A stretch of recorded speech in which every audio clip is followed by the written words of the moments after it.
to bring up to everybody today, and it's actually not in my book, but I'm hoping I can add it in somehow. And I actually heard it from watching a YouTube video about an interview that Oprah Winfrey was having with a nationally syndicated broadcaster. And he looks at her, and she's probably 25, 30 years old. Nobody even knew who Oprah was at the time, really, and said, what are your expectations? How do you think your show's going to do? And she looked at him with confidence that I've never heard a human being say, and said, it'll be fine. It'll do well. It'll do well. And it sparked my interest to look a little further. And then he looks her square in the eye with the intent to just bash her to pieces.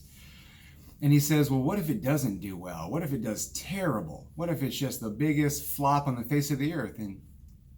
And she was just as steadfast. And she says, well, that's okay, because I'll do well.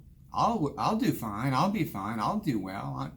That doesn't bother me, because I know that I'm not defined by my show. I'm not defined by an act or an event or an attempt. And then I'm really listening. I'm like, where is she going with this? And I just wrote a whole book on communication. And I thought to myself last week even, how could I sum it up in one short sentence? And the wonderful Oprah Winfrey did it for me with 11 words.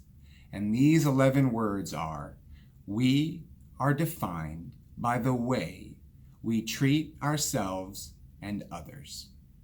Period. And it was like a mic drop.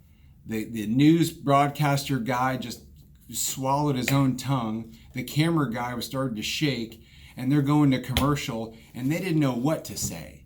So if you're trying to figure out how to get started, where to go, what you need, what to do, you can do it with who you are, where you are right now, just by the way you treat yourself, huge part, and by the way you treat others. So communication is my thing. I wrote a book on it, and thank you, Oprah, for putting the cherry on top. This is